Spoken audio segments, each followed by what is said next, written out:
Всем привет, с вами снова я, Кейдж, мы продолжаем смотреть Eurogamer Expo 2014. У нас тут мы готовы био-тусовку.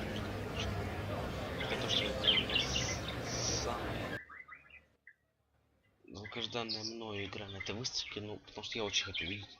Я считаю, что Хаверна лучшая игра, которая была... Тихо, так, у меня просто попугай разболтался. Сейчас мы кое-что сделаем. Которая была для меня в игровой индустрии.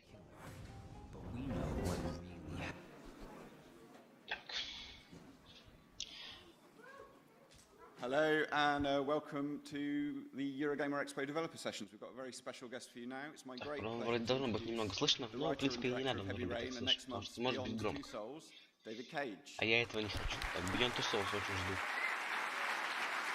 Есть три версии. Записывать геймплей будет, а или что? Ну, папка наш Windows.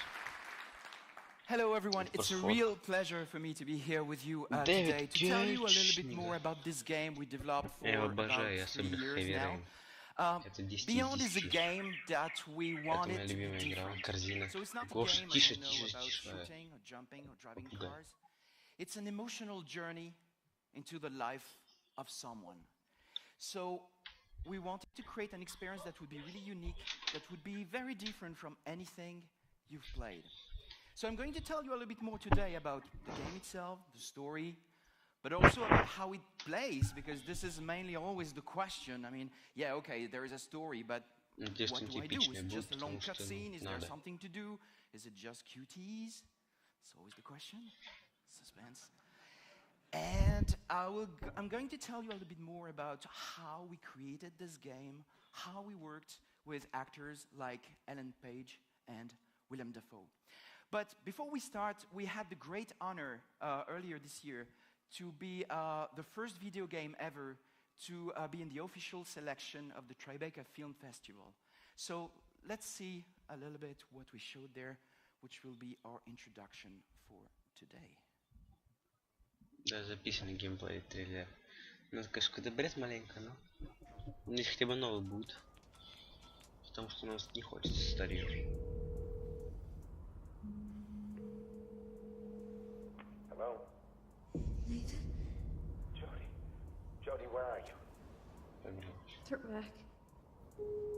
Good God, Jody, what's happening? I'm tired. I'm so tired. Tell me where you are. I'll come right now, Jody.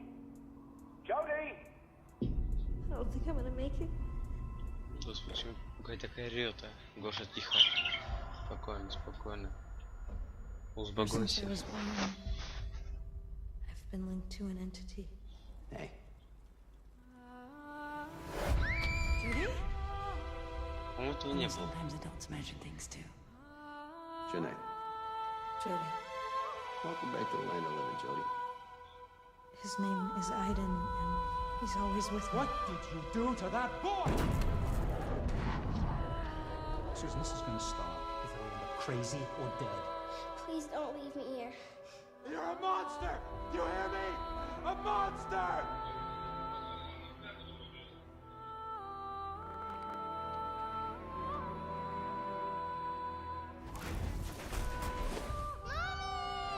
It's over, Josie. It's over. Now concentrate, Jody. Some things that I'm not proud of.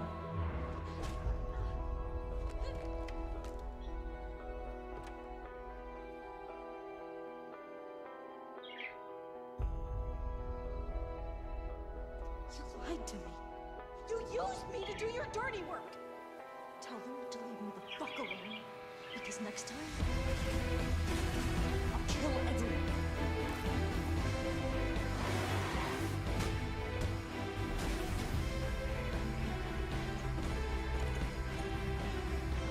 It's gonna be okay.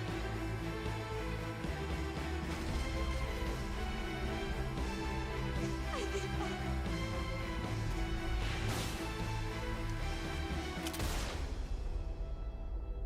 Это просто вау.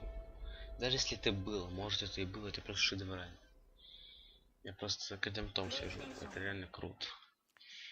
Господи, я уже хочу это поиграть. Даже если это был трейлер, я раньше не интересовался, просто все равно мне. Это просто браво. The game. So there is no pre-rendered images, everything is real time. It's a brand new engine we have developed since Heavy Rain. We were kind of happy with the engine we had on Heavy Rain, but we thought we could go much further with the rendering and we could do much more with the PlayStation 3. And actually what happened is that we were developing this PlayStation 4 engine in parallel because of the particular relationship we have with Sony. We work on the console for a little bit more than a year. And we started developing features on PlayStation 4, and we thought, okay, maybe there's a way we can adapt these features to make them work in a simpler version on the PlayStation 3 console. So we started adapting, for example, what we call physically based shaders, which is the way each material reflects lights in a specific way. For example, plastic reflects lights in a very specific way that is different from wood and from metal. And before, most material were reflecting light exactly the same way. With Beyond's engine, now each material has its own way. And we played with cinematography and lenses and depth of field and all these things that we try to improve to have better visuals. So before we go back to the technique, let's talk a little bit about the game itself. Beyond is the story of this young woman called Jodie Holmes, was a link with an invisible entity since the day she was born. And she doesn't know if this thing is a ghost or a spirit or the soul of someone who passed away, but this thing is always there with her. They are really tied together, they can't get separated. And this is not a situation that makes Jodie or the entity very happy. Jodie has only one wish, is that she could just be like anyone else and have a normal life. Because having a link with this entity is not something particularly, pleasant. This entity can be very nice and protective with Jodie, but it can also be possessive, jealous, even violent. So Jodie will have to learn how to live with this thing, and to see we're going to see how this love-hate relationship is going to evolve through time. Because Beyond is not just the story of Jodie at one moment in her life. The story takes place through 15 years of her life. We'll see her as a little girl when she's 8. We'll see her as a teenager. We'll see her as an adult. So the game takes place between 8 and 23 years old for Jodie. And we'll see how she changes through the years, how she learns, how she needs to accept who she is and this strange relationship with this entity. And the whole story is told in chronological disorder, what we call fragmented narrative.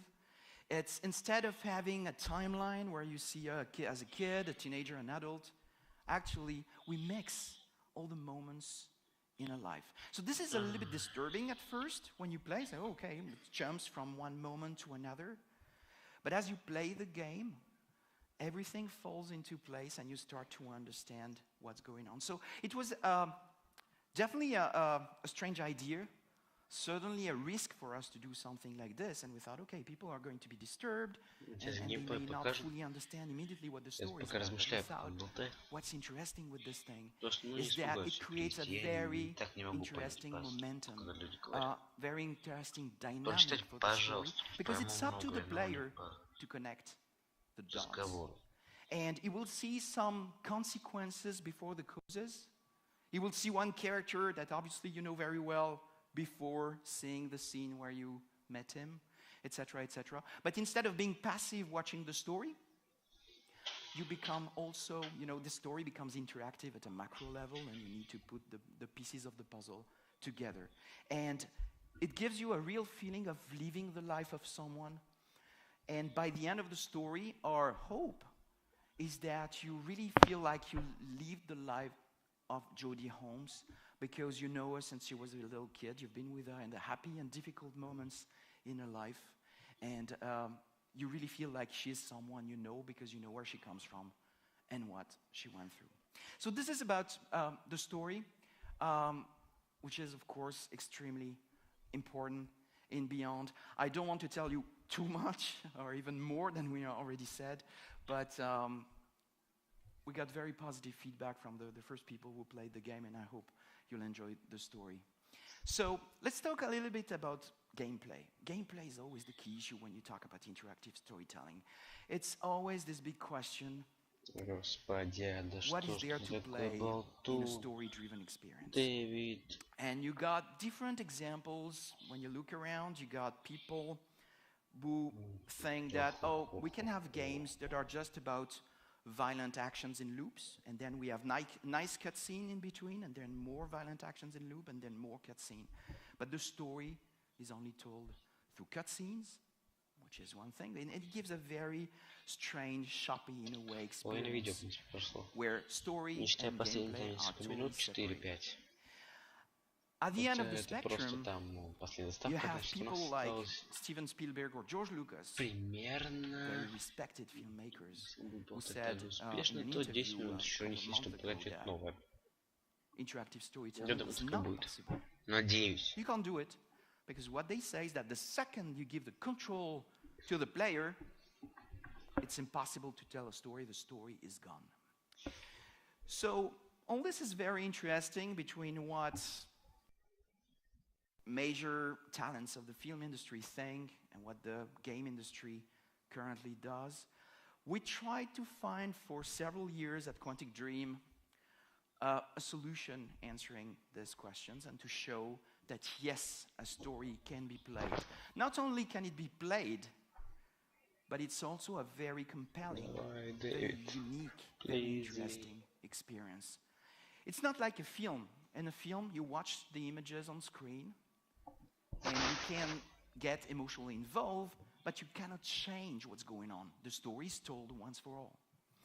Where in a game, what's absolutely unique to this medium is the fact that you can change what's going on. You can be in the shoes of the main character, main protagonist of the story, and decide what you want to happen.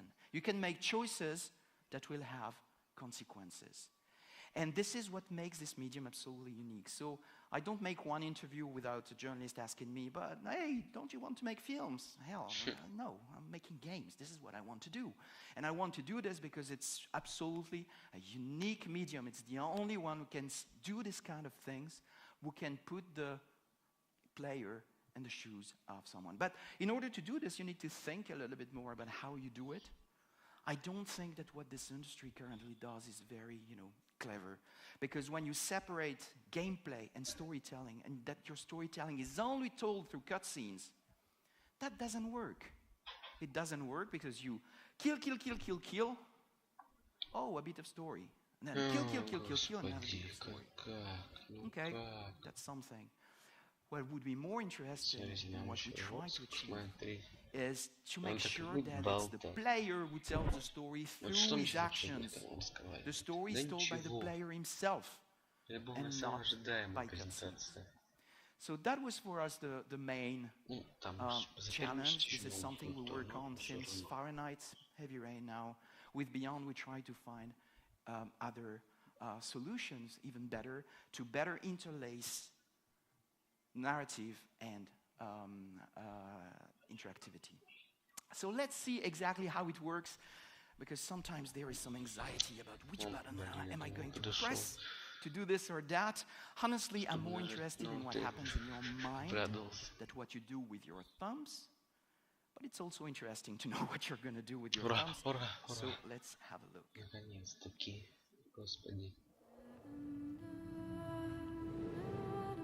Gameplay.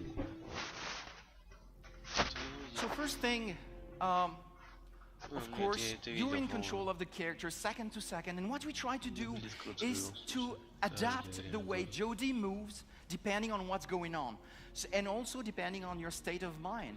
So she can run. When you walk in a fire, it's a different walk than when you're stressed, etc., etc. We also gave you much larger environment to explore, much more complex, and there's much more exploration in Beyond than there was in Heavy Rain, and of course you're completely free to explore them. We also came up with a new interaction system. We wanted to get rid of any prompts on screen, so we just used these little white circles, and you just need to make the move with a right analog stick.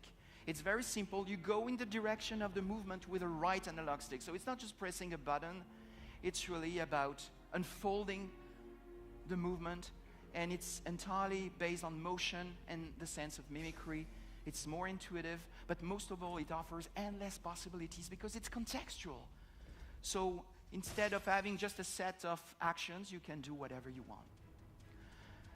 New system for action, normal QTEs. We use a system that is really based on bullet time, very simple, bullet time and motion. When time slows down, you need to continue the move in the direction of Jodie with the right analog stick. It's very simple, it's much more intuitive, it's more immersive, but most of all, it's entirely contextual, which means that you never see twice the same movement in the game. You never have twice the same animation, never see twice the same sequence. Everything is different. Each move is unique. But the main part of the gameplay, and what is really new compared to Heavy Rain, is the fact that you can switch at any moment between Jodie and the entity. And when you're this entity, you're invisible, you can fly around, you can go through walls, and you're entirely free. And you're in full control, of course. As always, you can really go wherever you want. You can also see people's aura, and we'll get back to this in a moment. But you can also interact with matter in many different ways, with small objects or sometimes some more spectacular things. And you can interact with auras, depending on the colors of the aura, in many different ways. And there are different things that this entity can do, interacting with people. It can choke them to death, or it can possess characters and then control them to make them do different things. And all these interactions combine to create an experience that is very fluid,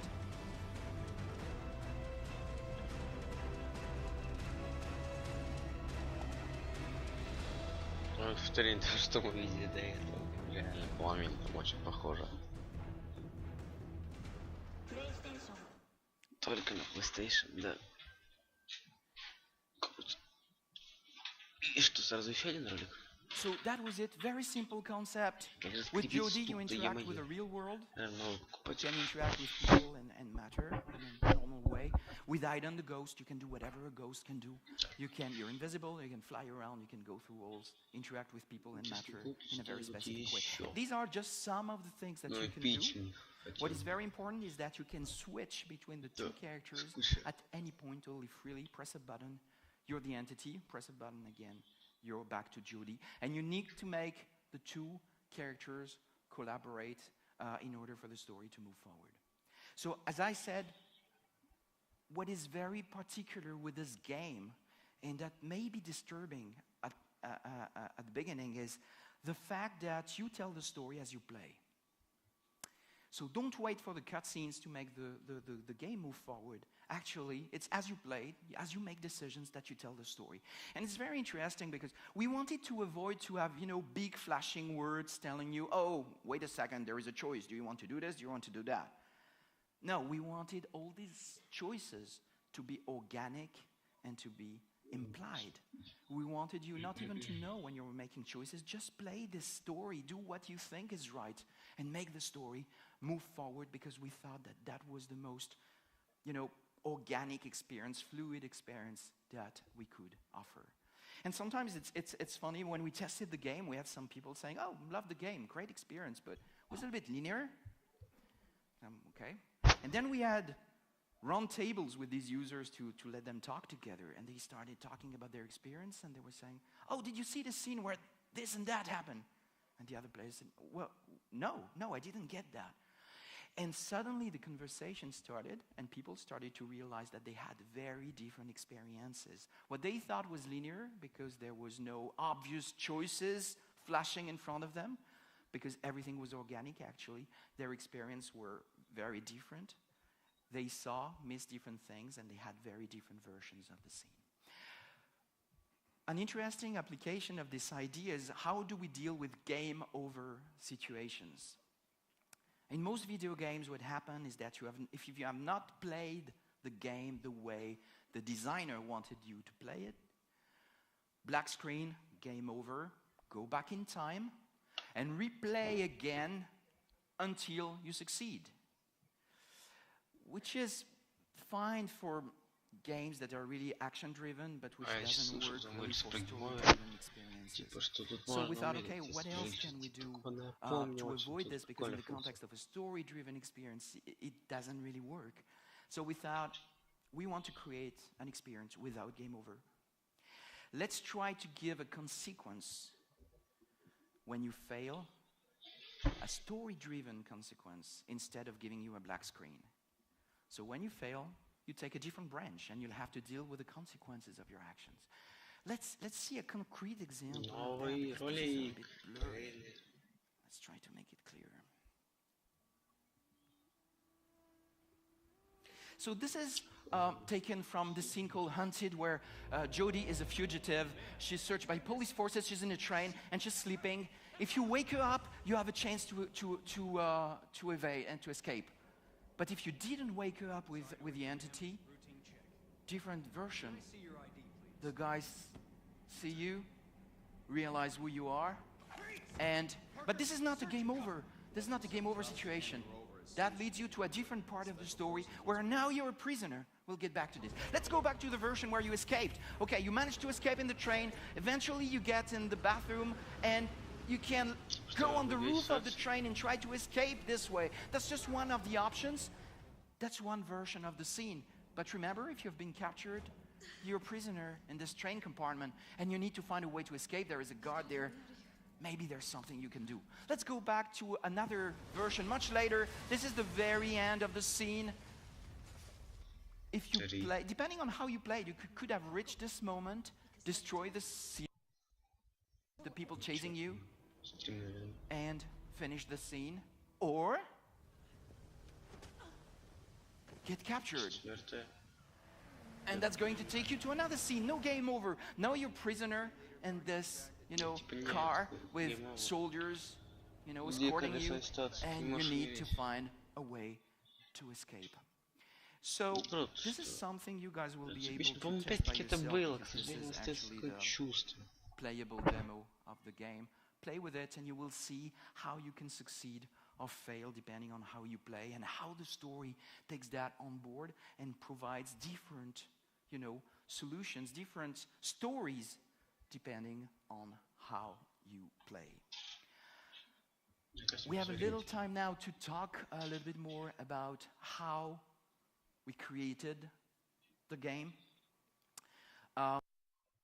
Really proud to bring world-class talents like Ellen Page and Willem Dafoe to the game space. Working with them has been an absolutely amazing experience. And it's not just about Quantic Dream or me or Sony, it's about the game industry as such. I really think that they bring something we have rarely seen before, which is really a fantastic experience, fantastic performance. And this is really something that you don't just enjoy in cutscenes, as I said. I think that Ellen Page in particular really gave a heart and soul to a character in a way I have rarely seen before in a video game. So let's have a quick look about how all this thing worked.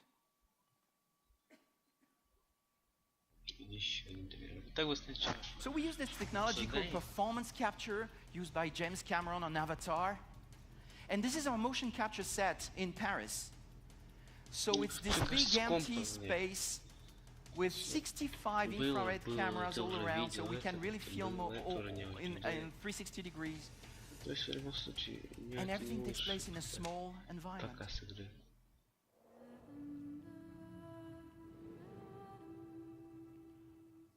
Every second of movement you see and beyond is... Да, еще увидим болтовню. Да господи, что же портить все. All the way to stunts, fights, where a person fights on train roofs to performance capture, to full facial and body capture at the same time. It's not your call, Aiden. I can do what I want. It is unusual to go in and wear the suit and have these dots on your face, and it's interesting because you're kind of like limited in certain ways, but you're also way more free than when you shoot a movie. I mean, you could kind of do whatever you want. The games we make at Quantic Dream are based in reality. Everything that actually happens in real life has to happen in our game, and the only practical way to get that is to capture the real thing. We have to rebuild the world out of cardboard and tape and foam. We have to make sure it matches what's in the game, and we have to make sure that we can actually capture with it, because there are limitations to motion capture. So we have this very strange props that look really miserable, but they respect exactly the dimensions of the real set in 3D in the game, so all the contacts are fine. We can't use a car door in motion capture because it's shiny and it's really heavy. We can't see through it, so we have to build the approximate of a car door, but it has to at least have some of the real properties of a car door, because just closing a cardboard doesn't play the same as a real car door. You're in a car, and it's this ridiculous-looking thing made out of 2x4s with a, steering wheel. I'm a guy that likes to, when I'm going through a casual environment, I like to have my hands in my pocket. Well, your performance capture shoe doesn't have pockets. So we created these Velcro straps that became my pockets that I would have something to put my hands in. It's like pure imagination. Not just the fact that you're, shooting a scene in a submarine. Cool! I was sure you'd love that. Or you're getting briefed about this intense mission that you're about to go on in Somalia. Jamal Sheikh Sharif. It's like being a 7-year-old with your best friend, and you're pretending that the world's gonna end, and the bad guys are coming, and we have to jump from couch to couch and avoid the lava. I think that's also what makes it challenging, but also really incredible and like raw. Everything becomes kind of bare and essential, but also it's sort of disturbing sometimes. When you're eating in a scene and say we're eating pizza, it's like a little piece of triangle cardboard that, thank God, says pizza on it, or else I would not know what it is. We built the helicopter where there is this very intense dialogue between Jodie and Clayton. So everything was on wheels, and we were moving the helicopter. Because I trusted you! Performance capture is digital acting. The trickiest part of performance capture is the preparation. It's getting people ready to perform. Depending on how many actors you have, it takes a while to put the 90-plus markers on the face. They all have to be placed specifically for them to work right on the rig. So you have 88 dots, these beads all over your face. Not only that, but you got all these hard ball-like Velcro things all over your body as well. It's gonna pose a little bit of a challenge. I mean, All these little balls.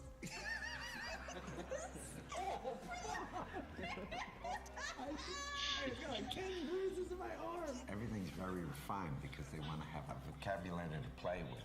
So you try to be the material. You try to give them as much as you can. In our game, we have dozens of hours. Capturing everything demanded an enormous amount of focus of the team to shoot almost every day during 1 year. And then, of course, treating all this data, bringing it to the character in the game. Jodie, where are you? Turn back. The game itself really requires emotion and subtlety, and I think there's no other way to capture all that than the way we're doing it. They rely on each other. We couldn't get this performance without performance capture, and it wouldn't be worth getting unless it was from these people. It's a really great mix of technology and talent.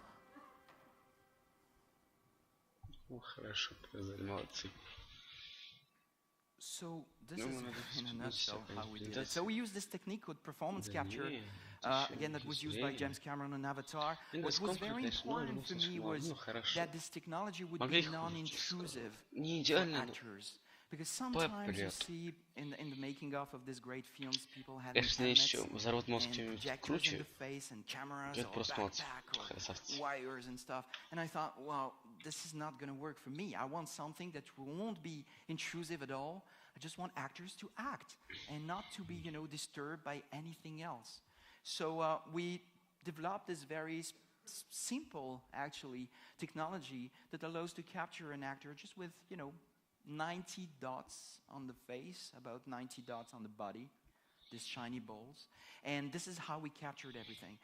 What is really special, I mean, if you want to know some of the secrets behind this game, it's the fact that we shot all actors together at the same time. And that's a big revolution. What you need to understand is that most games, even today, and this is how we captured Heavy Rain, are shot in 2 different takes. That means that you are in a sound booth first with an actor and you record the voice and his face. And then you make a second session, sometimes with another actor, where you play the audio and you try to have the gestures on top of the dialogue. And we did Heavy Rain like that, and that works. But when we started dealing with full performance capture with this short called Kara, that you guys maybe saw, we realized what difference it made. Suddenly it was a completely different performance because we had body language. Suddenly the face, the voice, the body were in sync, and we could get subtleties and emotions that we couldn't get before. Another very important thing is lighting.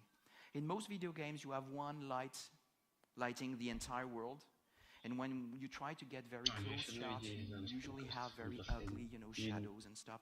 Here, every shot has a specific light, so it's like in cinema, when each shot has a specific lighting system. Same thing here. So we have about 30,000 shots in the game. Each one has a specific lighting, and this is how we get this very unique, very special rendering. One last word about the actors.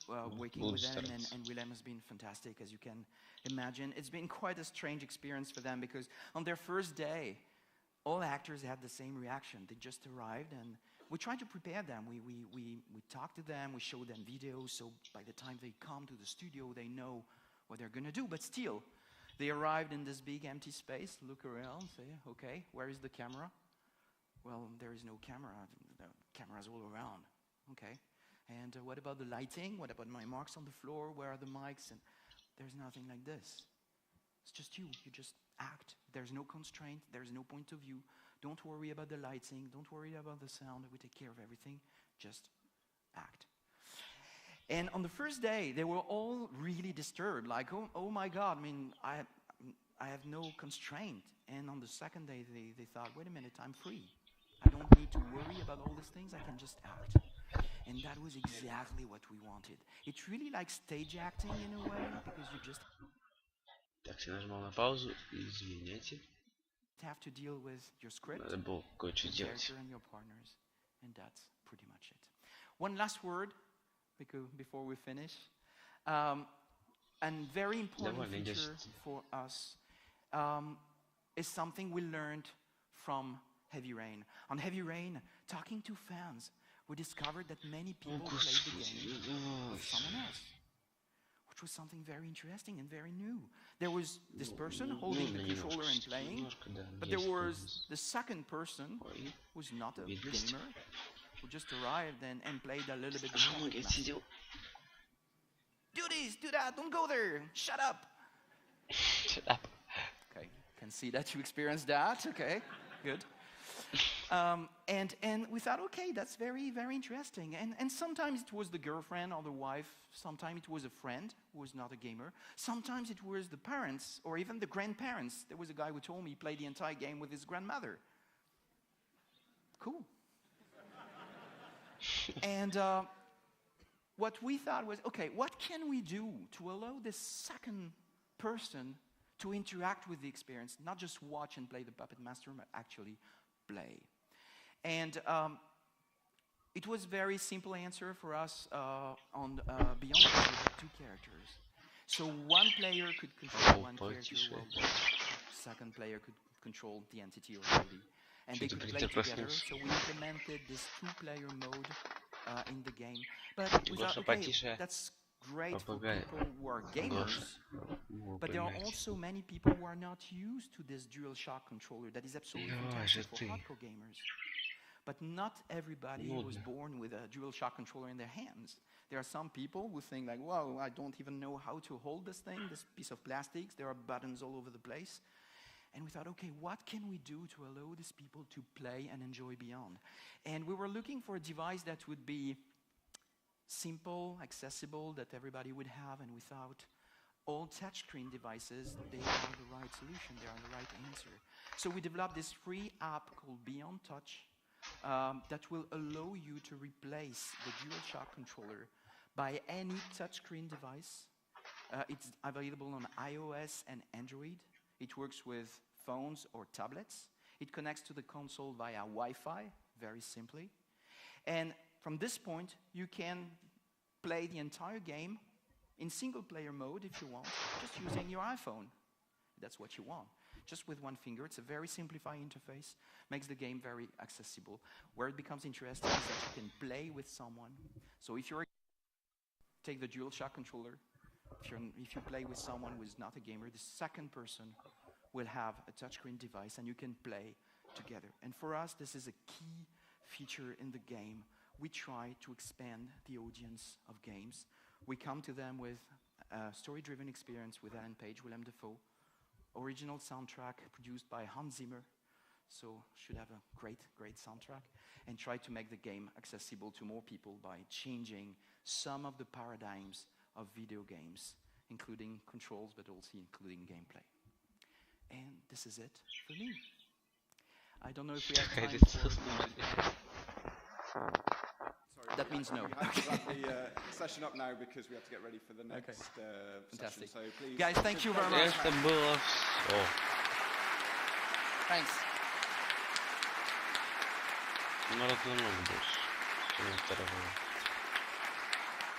Ну вот и закончился, в принципе, выставка Beyond Souls. Она получилась скомканная, средненькая, к сожалению.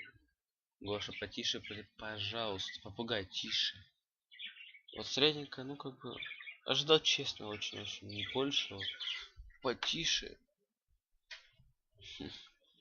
Так, ну... Все равно, Beyond Souls, как бы ты смотришь и понимаешь, ты все равно хочешь в нее поиграть. Да, не получилось там супер выставки, показали немного старые трейлеры. Ну, ничего, меня, в принципе, устраивает, не идеально, но нормально. Это был Beyond Souls. Всем спасибо за просмотр и всем пока.